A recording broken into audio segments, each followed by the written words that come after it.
Hello everyone, thank you so much for joining in tonight. Tonight's video is titled An Understanding of Mental Health Challenges, and our speaker for tonight is Soror Bernadine Duncan.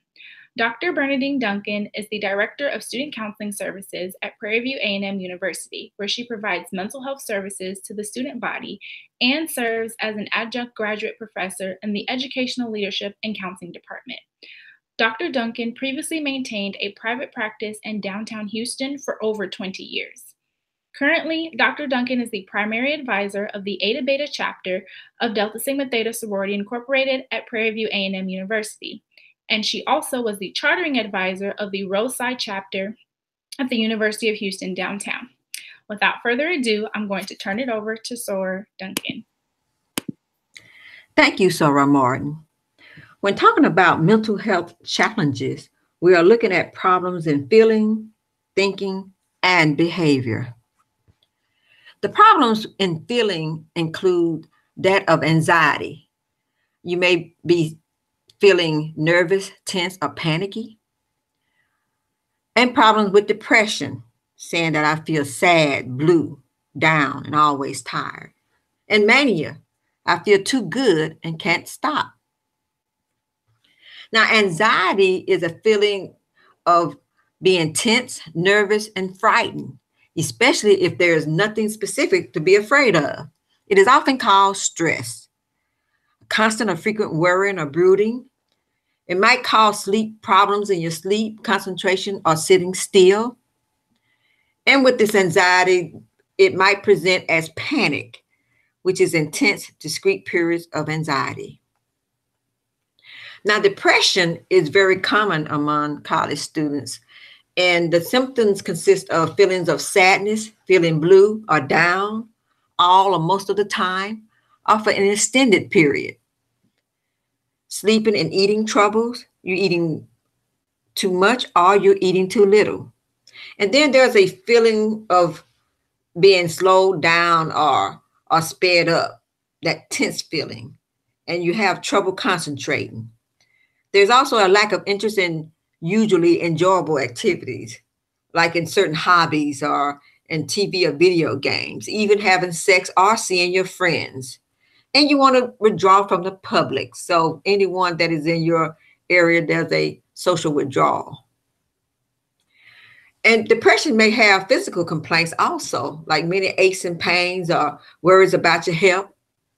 And then you begin to not take care of yourself like you would otherwise. You're not bathing, you're not changing your clothes, and etc.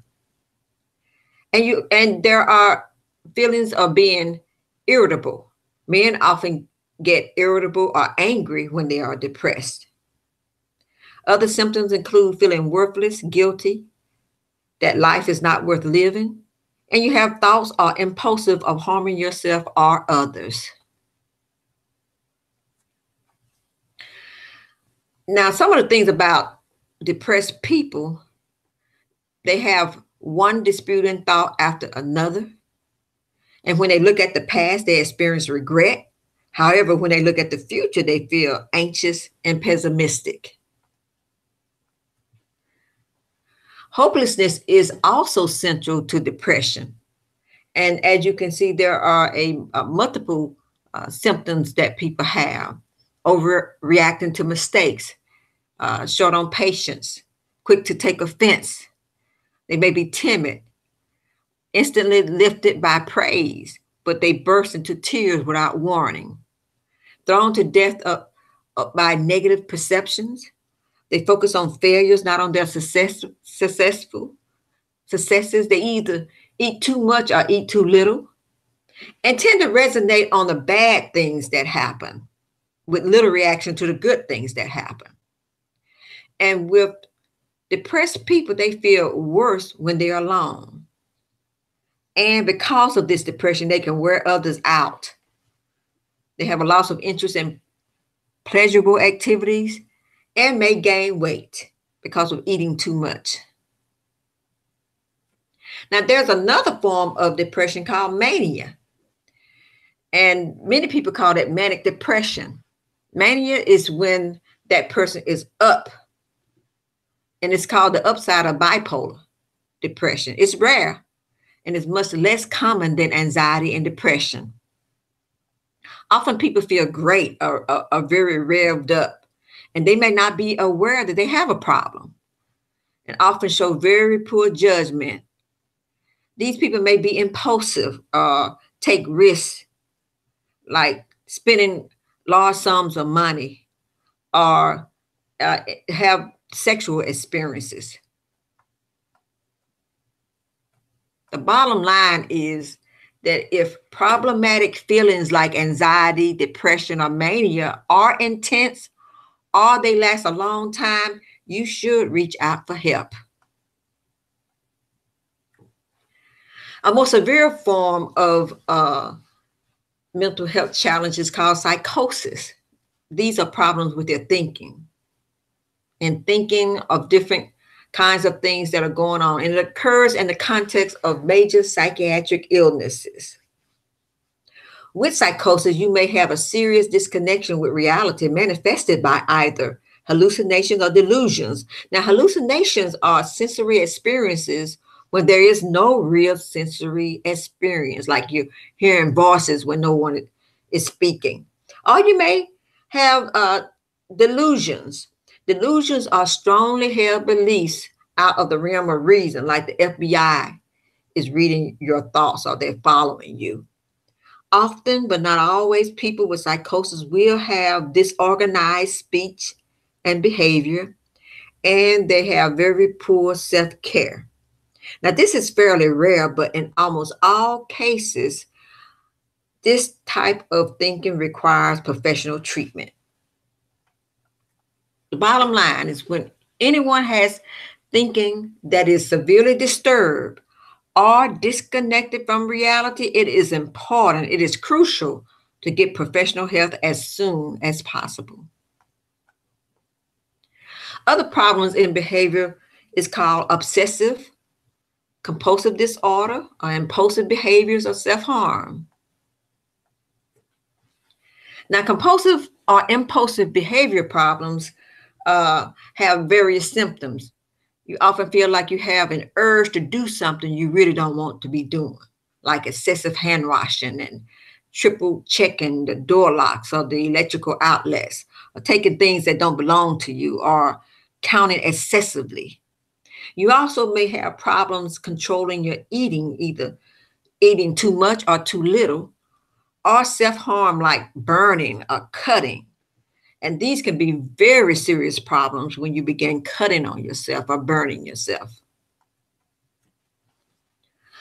Another challenge in looking at mental health is substance abuse. Now, 30% of college students report that substances are interfering with their school functioning. And it is a problem because one of the main reason you're at college is to obtain an education. And substance abuse tend to interfere with your goals. But alcohol and marijuana are the most frequent substances abused. But stimulants like Ritalin or Adderall have become much more common. They're easily attained.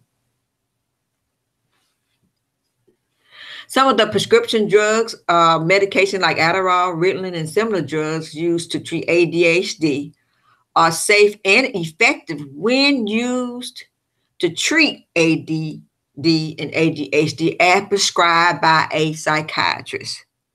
But when you misuse these drugs, they may cause acute anxiety or panic, psychosis, and health problems in many users. And if they are misused regularly, users can suffer severe depression or physical withdrawal upon stopping them. Narcotic drugs like Vicodin, oxycodone, and Percocet can be severely addicting and dangerous. So you have to be careful with these drugs. And yes, there are symptoms of suicide and self-harm when you're having certain mental health challenges. Now, suicide, while rare in college students, most often occurs among people who are depressed. And some of the factors that increase risk and danger include a past history of suicide attempts, impulsivity, feeling trapped or hopeless, you begin withdrawing from people, or when you have intense guilt, or you have access to means to harm yourself. Now, many young people have thoughts of suicide, and it's almost always suggests the presence of a serious problem. If you're having thoughts or impulsive to harm yourself or to harm others, it is extremely important to get help as soon as possible. Do not take it lightly. Get help as soon as possible. Well, when you have different mental health concerns, you would like to know, well, how do I resolve these problems? What can I do? Talking to a trusted friend is often amenable if that trusted friend is there to help. Some people have tried shopping that would take you away from problems, helping others, getting outside of yourself. Exercising is our own innate system to alleviate many of the problems because it taps into the chemicals in our brains that give us a feeling of well-being. Even praying have helped us to solve some of these problems. However, it is important to know where you can get help or support on your university campus. And on many campuses, you have a counseling center, you have health services. Some universities and colleges have churches where there's a chaplain, a dean of students, and a student affairs office. Does your school have emergency services on campus? Well, you can find out and know how to contact them. It is often through the campus security office. If you find these places, add them to your phone contacts because it is important not only to yourself, but if you have a friend going through any mental health challenges, it will be essential for you to utilize these numbers. So you may ask, what is counseling? Because oftentimes people have stereotypes about counseling. You have to be crazy. You have to be on the verge of going to the loony bin. Well, counseling is a service in which counselors work with individuals, couples, or families for the purpose of helping them obtain optimum mental health and functioning. What I like to say is that, we help individuals with problems they cannot resolve on their own. And that does not mean you're crazy. It's a process during which the counselor and client develop an effective working relationship that helps the client to work through difficulties or concerns.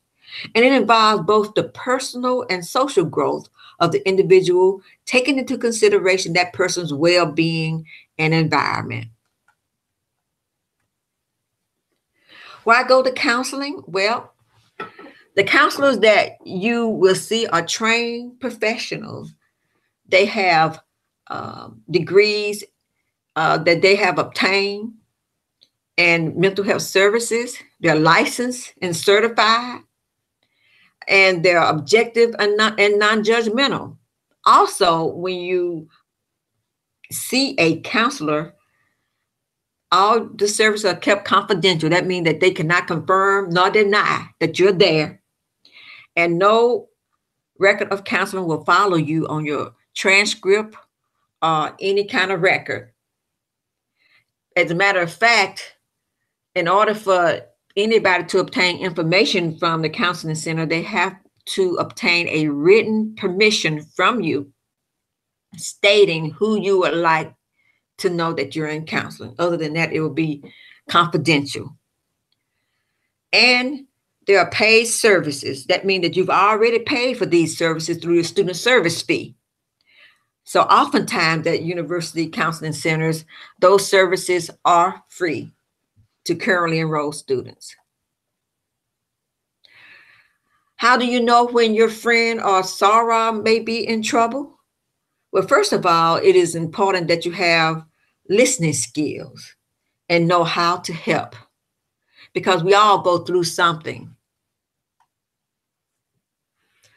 First of all, you look for any kind of change in your soror, your friend. Changes in their self-care, changes in their dress. Oftentimes when they're decompensating, they don't dress as neatly as they used to. Their eating habits, they may be eating too much or too little. They may sleep either too much or not at all. In terms of social interaction, they may begin withdrawing from certain people, not going to class, making excuses as to why they do not want to hang around anybody. And you may see a pattern of substance abuse, drinking more than usual, excessive amounts of alcohol in a short period of time. Remember what we said about emotional problem. If it seems too intense or lasting too long, this could indicate a problem. When we look at listening skills, just talking to a person and listening is very helpful. But when you listen to someone, engage in active listening and listen with an open mind. Don't try to fill in the gaps with your own thoughts and feelings. We all have biased opinions about what may be the problem, but listen with an open mind. And if something doesn't make sense, ask about it. And try to be patient and non-judgmental. Remember, these individuals are hurting, and this is not a time to be judgmental. And don't try to solve the problem if it is too difficult or complicated. However, remember to don't be afraid to ask about suicidal thoughts. So, one of the most important things to remember is to know your campus resources. If you need to get help for your friend, call the counseling center. Oftentimes, they have 24-hour crisis rotation that you can call at any time of the day or night. If it's an emergency, don't leave him or her alone. Call the campus security or 911. Again, if your friend is talking about wanting to die, harming herself or someone else, call the campus police or 911 right away. Don't take it lightly, even if they're laughing about it. And if you're unsure what to do, and it may be a crisis, consult campus police, counseling, or the National Crisis Hotline at 1-800-273-TALK. That's 1-800-273-8255. And some of the final thoughts are, remember that these things happen. We don't have all the answers all the time. And look for change in yourself and change in your friends. And number 3, ask for help. You don't have to be alone in all of this. There are resources out there that are in these areas just to help you. But ask for the help. We won't know unless you ask. Just know that you're not alone and that we are available. I appreciate talking to you about the area of mental health. Remember to love yourself and be there for others when they need it. Thank you, Soror Martin, and have a good night.